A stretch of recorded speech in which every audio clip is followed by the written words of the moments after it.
যুদ্ধ আন্দোলন একটা জায়গার যার গিয়া ফসে যার গিয়া তখন চাইবো আপনার করে বিভ্রান্ত হতো বাদ করতো বুঝলে যাইও না আমরা করে দিলে এরপরে আবার হে বিক্রি খাইয়া পয়সা বেগো আর আপনার কাছে আইছে বাকি তো করি আপনার করে এরপরে আবার ফটো নাই কিচ্ছু নাই হেও নাই মাঝে দিয়ে হে আপনার মাথার উপরে আটাইয়া দেখা কত গুফাইয়া হে তার বাড়ি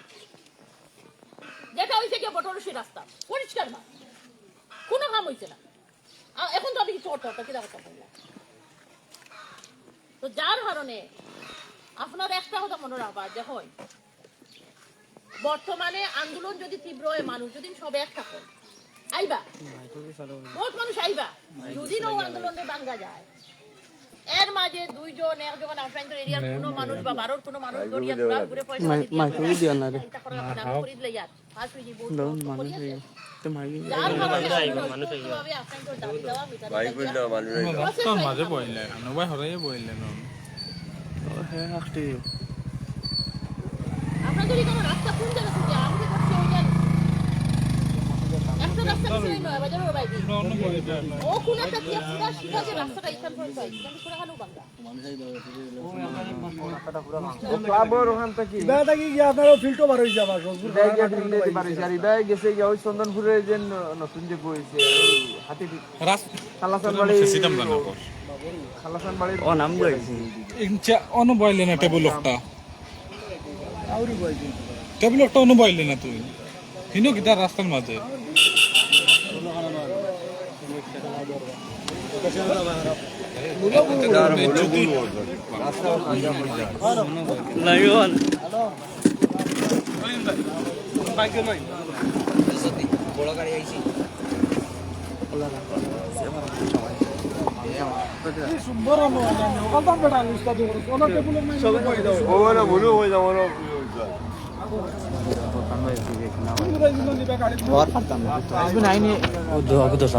এখন নাইনি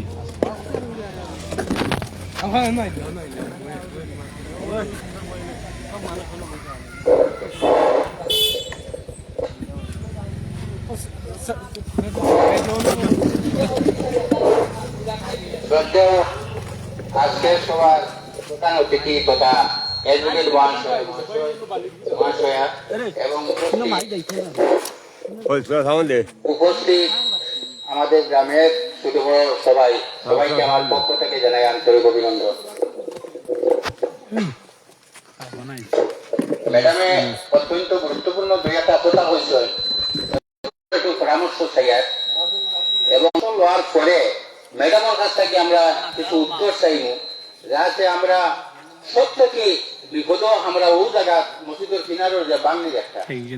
এটা নিয়ে বিগত দিকে চিন্তা হয়েছে না হয়েছে আমি পুরো সামান্য দুই একটা কথা হইব। আর আমরা যাব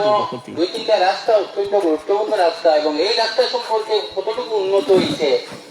তার সম্পর্কে আমি আরো দুই একটা কথা হইয়া আমি আপনাদের সামনে থেকে বিদায় নেব। প্রথমে হইল গিয়া আমাদের যে বাংলি একটা রেখা দিচ্ছে 2015 তাকিয়া 2015 আমরা ক্লাবের মারফতে একটা অ্যাপ্লিকেশন সাবমিট করছি। এটার আমার কাছে কপি আছে। সাবমিট করার পরে এটা আবার যেতে থ্রু নর্থ কলমিন যে এমএলএ যে কমলাক্ষ যে পুরুকাষ্টর তার মারফতে একটা আমরা দিয়েছি এটারও কপি আছে। 2015 দেওয়ার পরে 2015 দেওয়ার পরে কোনো কাজ হয়েছে না। এরপরে 2019 আবার হচ্ছে 2019 কপি আমার আছে। এরপরে 2000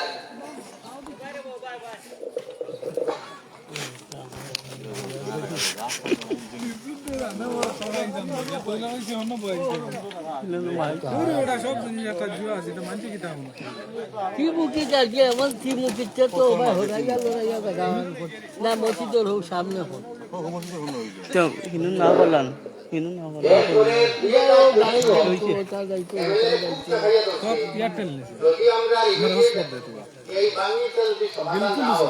তাহলে কিন্তু আমরা এদিকে বিরাট একটা এলাকা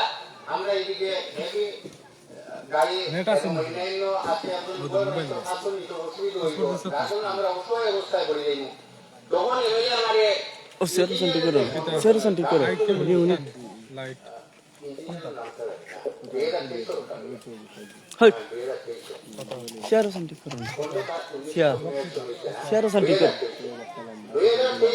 ঠিক করো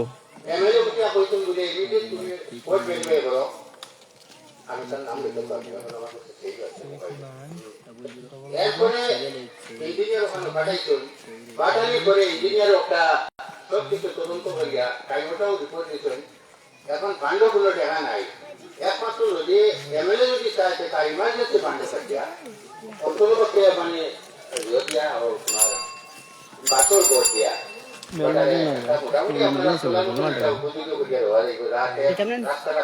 তুমি যাও বেল মারিও না তখন এমএলএ লোকে যোগাযোগ করেছে এমএলএ কে বলছে ঠিক আছে আমি ইমার্জেন্সি ফান্ডটা জমা করে যাবো 2023 নভেম্বর আচ্ছা এরপরে আপনার এমএলএ ইমার্জেন্সি ফান্ড থাকিয়া তাই দিয়া বলছেন ওই ইঞ্জিনিয়ার দিছি আর ইনো মানে গ্রাসরুট লেভেলে শিক্ষা লাগে না লাগে এবং এই সমস্ত জিনিসগুলা বাসের ব্যবস্থা করিয়া ওটা হাল করিয়া দেয় এরপরে আপনার বাসর ভোট দিচ্ছি বাসর ভোট দিতে গিয়া আমার কাছে হিসাব আছে মাত্র 60,000 টাকা বছর কথা বুঝছেন ম্যাডাম খেয়াল করবা বাসর যে ভোট দিচ্ছি ভোট দিতে গিয়া লেবার শো আর সবাই কিছু মাটি বাজানি হয়েছে 60,000 টাকা খাওয়া হয়েছে 60,000 টাকা খাওয়া হয়েছে হয়তো 60-62 আমার কাছে হিসাব আছে আমি বলছি জুনিয়র ইঞ্জিনিয়ারকে বলছি এখন বুঝলেন যে বাসর ভোটটা আপনি বুঝুন কত টাকা খরচ হয়েছে এখন যদি এই যে টাকা এই টাকা লোক আরো কিছু প্লাস করিয়া যদি ওদিকে যদি আমরা গার্ডওয়াল একটা যদি দেওয়া যায় তাও ওটা তো আমরা স্থায়ী কাম হয়ে দিব তখন তাই যদি বলছেন আপনি তো এখানে ওর গার্ডওয়ালও লাগিয়া মানে স্থায়ী কাজল লাগে আমরা একটা এস্টিমেট বানাইছি এস্টিমেট বানাই সামনে ঠিক না প্ল্যাটফর্ম তো ওয়াটার প্ল্যাটফর্ম এরপরে প্লাট কন্ট্রোলার মার্কেটে যাওয়ার পরে 2025 ও সিনিয়র ইঞ্জিনিয়ার গুলোকে আমি যোগাযোগ করছি উঠিয়া বলছে যে বাসর বোর্ড একটা রিসাইকেল তো বানিয়ে দিচ্ছে এখন আপনি যখন এস্টিমেট ফাটাইয়া উঠিয়ে দিয়ে বিশুল ফাটাইয়া এখন বর্তমানে এই পজিশন কিটা কারণ কি অবশ্য এটা তো এখনো গভর্নমেন্টে এটা এখন কোনো স্টেপ নিচ্ছে না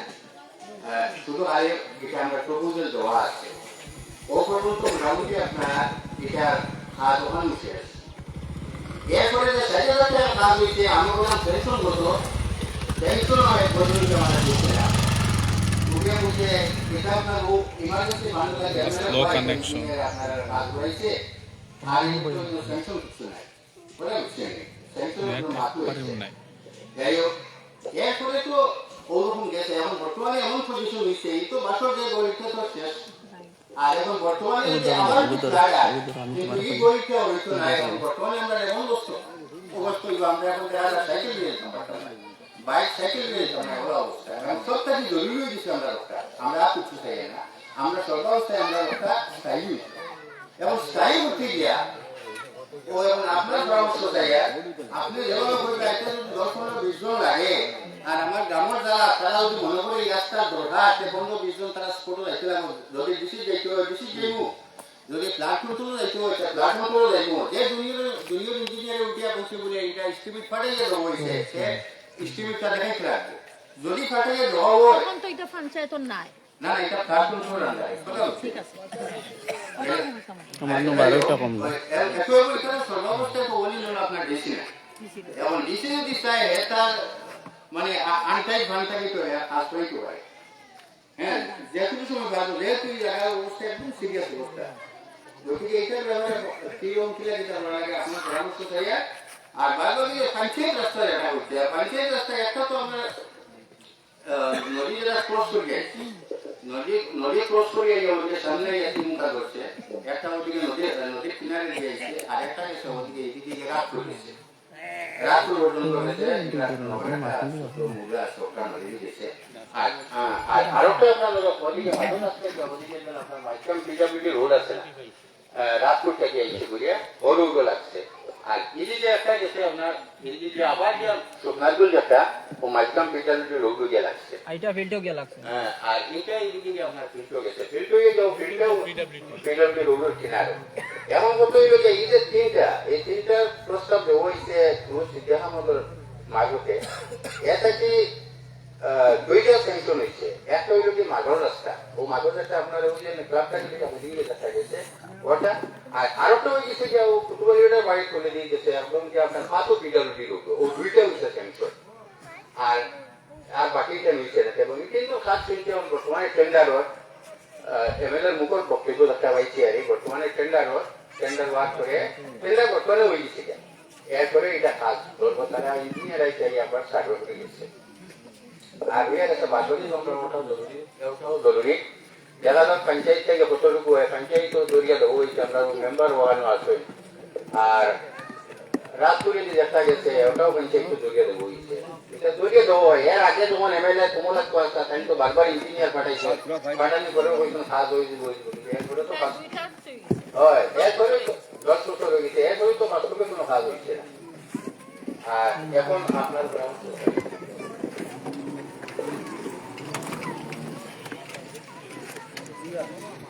তাইলে দিল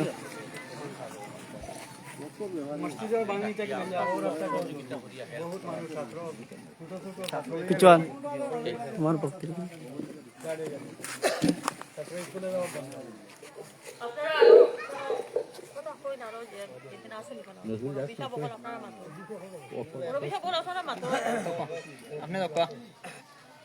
না ভাই সবাই সমর্থন দিচ্ছেন না কারণ এই রাস্তার ব্যাপারে ডিটেইলস জানতে লাগবে তো আমি যেটা করি ডিটেইলস জানি যেমন বাইরের কাছে এই বুথটা জানতে পারলাম কিটা হইছিল আগে বর্তমান কি পজিশন আছে আমরা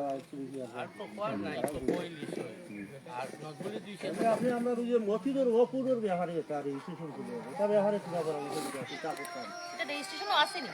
না রেজিস্ট্রেশন নাই অত বড় রেজিস্ট্রেশন নাই তখন করতে লাগবো নি না না বা কতটুকু জরুরি কিটা লাগে রেজিস্ট্রেশন কিটা হতো আমার এখন 5 ডিসেম্বরের ভিতরে আমরা মানে জানানি হয়েছি যে এগুলা নন ইনকামমেন্ট সার্টিফিকেট সার্কুল অথবা সার্ভিসটা আছে এবারে নামদারি কাগজ দলিল পাট্টা সিটটা এবারে আর কিটা মানে 9টা ডকুমেন্ট দিয়ে আর কি এগুলা সার্ভিসটারে অ্যাপ্লাই করা লাগে এবারে সার্ভিসটারে নন ইনকামমেন্ট সার্টিফিকেট দিতে নন ইনকাম গ্র্যান্ট সার্টিফিকেট ওরা দিতে দেওয়ার পরে ওগুলা লিয়া আবার স্টেটে যে ওয়াকফ যেটা আছে ওরা কি মানে জমা করে লাগে কিটা লাগে আমার বই না আপনি বই আমার এগুলো মানে জিও করার মানে যদি না করেন আর কি তাহলে সরকারেও তো মানে মসজিদ কমিটি বা যে কোনো ওয়াকফর সম্পত্তি যারা আন্ডারে আছে এরা বা এই সম্পত্তিগুলো হয়তো নিতেই পারে বা এটার উপরে কোনো অ্যাকশন নিয়ে দিতে পারে ওটা হইতে পারে হ্যাঁ নিতে পারে সরকার নিয়ে বুঝিয়া কিটা নিতে আপনার জায়গা যদি না আপনি আমারে দাঁড় কোনো সরকারের মাফে নিতে পারবো না সরকার কিটা নিতে গিয়ে কথা তো আমরা হইতে জায়গা মিটিং আপনার জায়গা আমার জায়গা আমি রীতিমতো আমার জায়গার খাজনা দিয়া আমার মনে হয়েছে আমার জায়গাটা আপনারে দিলেইতাম বা মসজিদও দিলেইতাম বা স্কুলও দিলেইতাম দানপত্র তো আমি করতাম না আজকে অফ হয়ে গেলে তো এগুলো তো গেল সরকার অফ না হইলে তো থাকলো যে দান করছে জি না ও অলরেডি করা তো বা নামদারিও আছে মসজিদের নামে এটা তো ঠিক আছে এখন ও জায়গাটারে আবার বলে কিতা মানে নন ইনকাম সার্টিফিকেট একটা ওরা লইয়া আবার মানে স্টেট গভর্নমেন্টের যে ওয়াকফ যে মানে বোর্ড আছে সেই তো রাজ্যিক লেভেল কোনো নিয়া মানে ওয়াকফ বোর্ডও দান দিতা আবার মানে ওয়াকফ বোর্ডও সব জায়গায় দিতা সময় দিতাম তাহলে তো সবার মত নিছই নি ওয়াকফ বোর্ডও দিতে সবার রাজি আছই নি পরে ভবিষ্যতে দেখো ওয়াকফ বোর্ড বর্তমানে তো ওয়াকফ বোর্ডও নাই আপনাদের সম্পর্কে না বর্তমানে আমরা ওয়াকফ বোর্ড না এমনি অফ করা সাবজেক্টার কাছে অফ করে দেওয়া রেজিস্টারে করে দেবো আর সাবজেক্টার কাছে দলিল করিয়া মনে হয় অফ করে দেওয়া এটা তো আপনারা বর্তমানে মসজিদের সম্পত্তি এটা কোনো ব্যক্তি মালিক না বর্তমানে আপনার তো ইচ্ছা হইলে আপনার অ্যাকাউন্ট দিতে পারবা ইচ্ছা নইলে আপনার তো সম্পত্তি আপনারা মসজিদ কমিটি রাখতে পারবা আপনার তো না এটা তো আমরা মানে তত্ত্বাবধানে চলেন কমিটি তত্ত্বাবধানে চলেন বা এগুলো যে কোনো ইনকাম আইলে তো মসজিদে লাগে বা বর্তমানে মসজিদের বিড়া যেন আছে এনে তো আমরা নমাজ করি আর বা একটু দেখো এটা সিচুয়েশন নেই তারপরে আমরা কিছু ডোর দেওয়া দিলাম ওটা 5 তারিখের ভিতরে দিতে না জি ওই যে ডিসেম্বর 5 তারিখ আমি ডিটেইলস জানি আপনারা কইব 5 তারিখের ভিতরে কি না কিটা আছে আমি জানিয়া কইব আচ্ছা ঠিক আছে কোনো আছে আমার বুদ্ধি আপনার আমি জানিয়া আপনারা কইমু তখন যদি মনোহরইন অরম কিছু আছে আমি এটা নাই আমার সুপ্রিম কোর্টের অর্ডারটা লইয়া কেস হইছে ও কেসের রায়ে কিটা হইছে ওকে ডিটেইলস দেখি আপনাকে মাতি আচ্ছা ঠিক আছে আপনি যখন আমরা আপনি যখন আমরা এখানে আইসো আমরা সাহায্য লাগিয়া ওটাও ধন্যবাদ আপনার গ্রামের মানুষ আছে ছোট বড় সব আছে আমরা আপনাদের সাহায্য আমরা যে রাস্তাটা আছে যে বাড়িটা আছে ওয়াটার যে রাস্তা হয়েছে আমার ভাইও কইছে আপনি আইনা মাথা নাই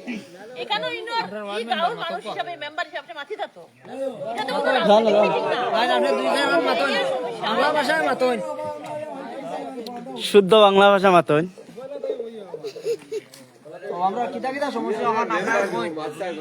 এডবিসি মেম্বার মুসা আহমেদ চৌধুরী মহাশয়।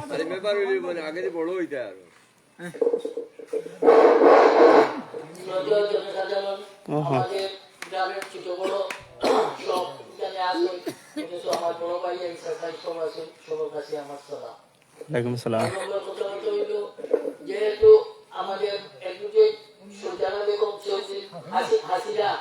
যেহেতু আমরা এখানে আমরা সহায়তায় আমরা কাছে আসছেন, অথচ আমরা সাহায্যের জন্য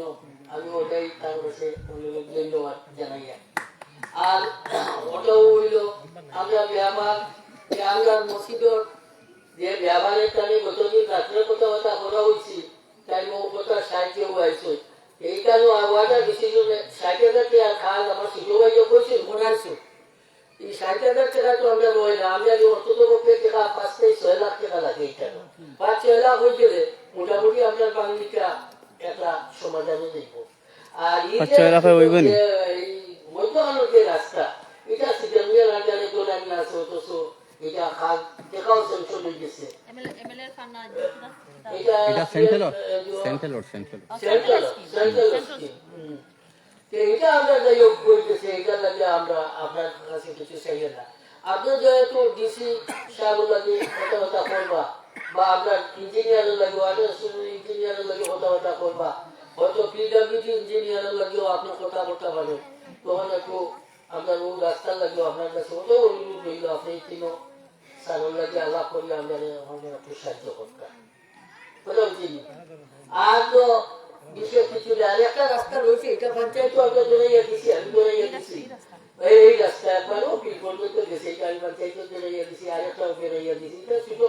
পঞ্চায়েত অত বড় মান নাই যে 10 লাখ 15 লাখ দিচ্ছে, এটা আগে 5 লাখ 6 লাখ 10 লাখ মোটামুটি 10 ওয়ার্ডের মাঝে পাঠিয়ে বাইরে আপনার 1.5 লাখ। এটা টাকা দিতে কিচ্ছু বলে দিত, এটা টাকা কিছু ওখান যদি বিশেষ বলতে চাই বা এমএলএ বলতে চাই যে এমএলএ ওইটা কাল বলতে আনা যায়, বা অন্য স্কিম কিছু আপনার যদি আনিয়া দিতে পারে, সেইটা রাস্তা বড় আগে ওটাও সেই আর কিছু না,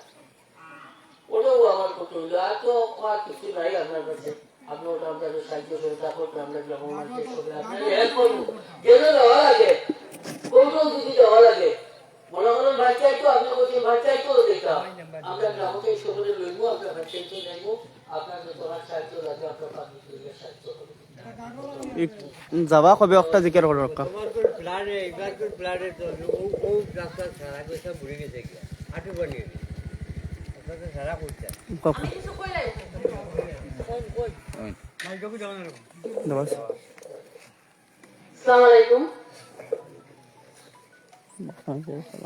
আজকে এখানে উপস্থিত এই সজপুর গ্রামের ওয়ার্ড 9, 8, 9, 10 থেকে যারা উপস্থিত আছেন, এলাকার মুরব্বীগণ, আমার পিতৃ সমতুল্য যারা আছেন, আপনাদের সবার দৃষ্টি আকর্ষণ করে আমি কয়েকটা কথা তুলে ধরছি। দেখুন, আমি একজন মহিলা হিসাবে যখন আমি রাজনীতিতে এসেছি, আমি কিন্তু কাজের জন্য এসেছি। বিগত দিনগুলোতে আমার 2022 আমার বাবা মারা যান, তার আগে থেকে কোভিডের সময় থেকে আমি শুধু যে এই অঞ্চলে কাজ করছি তা নয়, কিন্তু কোভিডের সময় আমি সমস্ত জেলা জুড়ে মানুষের বাড়ি বাড়ি গেছি, যেখানে একদম গরিব মানুষ তাদের জন্য কাজ করেছি। অনেককে হসপিটালে অ্যাডমিট করানোর ব্যবস্থা হয়েছে। তারপর আমার নিজের কোভিড হয়, আমি করিমগঞ্জ সিভিল হসপিটালে অ্যাডমিট ছিলাম। তো সেখানে যখন অ্যাডমিট ছিলাম, সেই হসপিটালের ভেতরে যখন কোভিড পেশেন্টের জন্য একদম খারাপ ধরনের খাবার দিচ্ছিল, যেটা স্বাস্থ্যসম্মত নয় সাধারণ মানুষের জন্য, সেটা ছিল কোভিড পেশেন্টের জন্য বরাদ্দ। সেই যে কোভিড পেশেন্টের জন্য যেটা বরাদ্দ ছিল, শুধু ডালের জল, ঠান্ডা ভাত, আলু, সয়াবিন। এটা সাধারণ বয়স্ক একজন মানুষ যদি খান, উনি অসুস্থ হয়ে পড়বেন। তো আমি যখন সেখানে অ্যাডমিট হয়েছিলাম, আমাকে কিন্তু ওরা ভালো একটা রুমে রেখেছিল। আমার পাশের রুমে ছিলেন গভর্নমেন্ট স্কুলের একজন টিচার, রঞ্জুদা বলি ওনাকে আমরা, উনি ছিলেন। তো আমাদের দুজনের মোটামুটি ভালোই দিচ্ছিল, যাতে আমরা কোথাও কিছু না বলি। পরের দিন যখন আমার শরীরটা একটু সুস্থ হয়, আমি যখন বেরোই হসপিটালের রুম থেকে, গিয়ে দেখি এই ধরনের খাবার সরবরাহ করা হচ্ছে অন্যান্য কোভিড পেশেন্টের জন্য। সেখানে কোভিড পেশেন্ট একদম কম হলেও 150 থেকে 200 জন ছিলেন করিমগঞ্জ সিভিল হসপিটালে। তারপর সেটা নিয়ে আমি সিভিল হসপিটালের ভেতরে সেই পেশেন্টদের নিয়ে কিন্তু আমি আন্দোলন করি। সেখানে ডিসি মহোদয়, যেমন আঙ্গাবন্ধু ছিলেন ডিসি করিমগঞ্জে, ওনাকে সেখানে ছুটে যেতে হয় এবং যে খাবারটা পরিবেশন তারপর হয়েছিল সেটা কিন্তু উন্নত মানের ছিল, স্বাস্থ্যসম্মত ছিল। তো আমার সাধ্য অনুসারে যখন যা পেরেছি করেছি। দেখুন, আমরা যদি যারা রাজনীতি করতে আসি,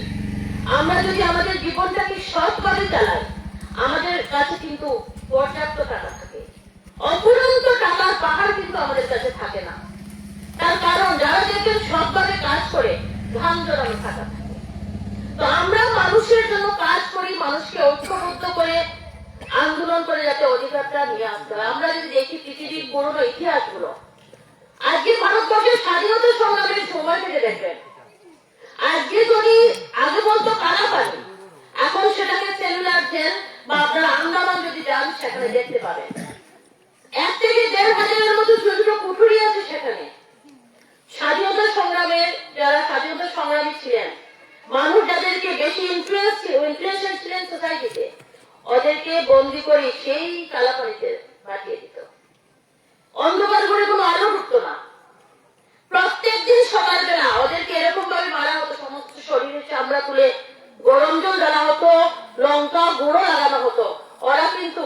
তখন যদি চাইতো ব্রিটিশের সঙ্গে সমঝোতা করে রাজার হালে জীবন কাটাতে পারত। তখন একজন যখন স্বাধীনতা সংগ্রামীকে এনে বাইরে এরকম ভাবে অত্যাচার করা হতো, তখন ওকে জিজ্ঞেস করা হতো, তোমার সঙ্গে যে সাথী, সঙ্গে যে স্বাধীনতা সংগ্রামী যাকে আমরা ধরতে পারিনি তার নাম বলো। যাকে বলা হতো সে যদি হিন্দু থাকতো, তার সঙ্গে যে মুসলমান মানুষটা ছিল তার নাম কিন্তু বলতো না, মৃত্যুবরণ করতো সেখানে। কোন মুসলমান স্বাধীনতা সংগ্রামীকে যদি আনা হতো, তাকে সেইভাবে মারা হতো যাতে সে নামটা বলে, সেও কিন্তু তার হিন্দু যে স্বাধীনতা সংগ্রামী ছিল ওনার নাম ধরতো না। তারা কেন করেছিল? এই দেশটার জন্য, এভাবে থাকার জন্য। তারা যদি সেদিন ব্রিটিশের সঙ্গে আপোষ করতো, তারা কিন্তু রাজার হালে থাকতো, কিন্তু আজকেও আমরা থাকতাম ব্রিটিশের গোলাম হিসেবে। তো এই দেশের জন্য কিন্তু ওরা সেদিন মৃত্যুবরণ করেছে। আমরা যেমন ভাবি, আমরা যখন বড় হই, ইনকাম করি, আমরা ঘরের কথা ভাবি, আমাদের ছেলে মেয়ের কথা ভাবি, মা বাবার কথা ভাবি, ভাই বোনের কথা ভাবি। সেই স্বাধীনতা সংগ্রামী যারা সেখানে কালাপানিতে ছিল, ওরা কিন্তু তখন নিজের ফ্যামিলির কথা ভাবেনি। ওরা ভেবেছিল এই দেশটাই ওদের আগামী প্রজন্ম, ওদের ছেলে মেয়ে, মা বাবা সবাই। তাই সেদিন ওরা দেশের জন্য সেদিন আত্মত্যাগ করেছিল। তো আজকে কতটা হচ্ছে কি জানেন? অধিকার কোনদিন দয়া করে কেউ আপনাকে দেবে না। পৃথিবীর ইতিহাস দেখিয়ে দেয় সেটা, স্বাধীনতা সংগ্রামও সেটা দেখিয়ে দিয়েছিল। অনেক রক্তের বিনিময়ে, অনেক মানুষের প্রাণের বিনিময়ে, সমস্ত ধর্ম, ভাষা, ভাষী, জাতি, সমস্ত ধরনের মানুষের ত্যাগের বিনিময়ে আমি স্বাধীনতা পেয়েছি। আজকে যখন ভারতবর্ষটাকে একটা পার্টিকুলারলি ধার্মিক রাষ্ট্র হিসাবে ঘোষণা করতে যায়, তখন এই দেশের আমরা যারা ধর্ম নিরপেক্ষ মানুষ আছি, আমরা কিন্তু এর বিরুদ্ধে গর্জে উঠি। কেন জানেন? এই দেশটার পার্টিকুলার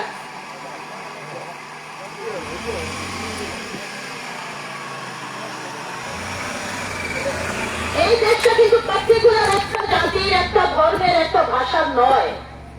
এই দেশটা কিন্তু সবার। কারণ আমরা কিন্তু হাতে গুনতে কিছু স্বাধীনতা সংগ্রামীদের নাম জানি, কিন্তু হাজার হাজার লক্ষ লক্ষ মানুষ সেদিন মারা গেছিলেন যাদের নামও আমরা জানি না। তাই বর্তমানে যারা আমাদের দেশকে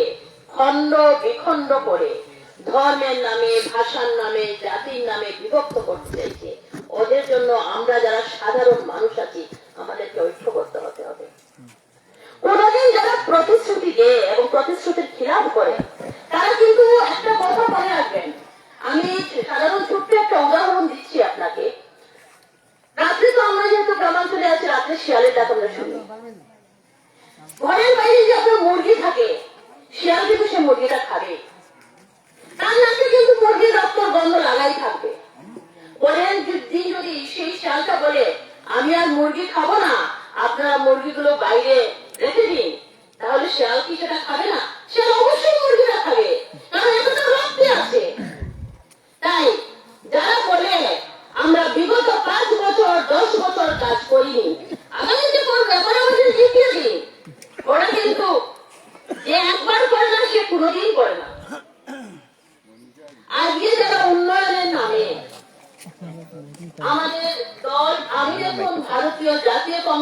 করিমগঞ্জ জেলা কংগ্রেসের একজন সম্পাদিকা, করিমগঞ্জ জেলা কংগ্রেসের কিষাণ কংগ্রেসের আমি করিমগঞ্জ জেলা সভানেত্রী। তো আমার এটা হচ্ছে আমার রাজনৈতিক পরিচয়। এবং আমি আগামীতে দক্ষিণ করিমগঞ্জের 2026-এর প্রার্থী। এখন আমার দক্ষিণ করিমগঞ্জ কিন্তু ছোট্ট একটা সীমার মধ্যে নয়, কিন্তু একটা যদি থাকে লক্ষ্মীবাজার, আর একটা হচ্ছে গিয়ে সেই বান্দরগুনা।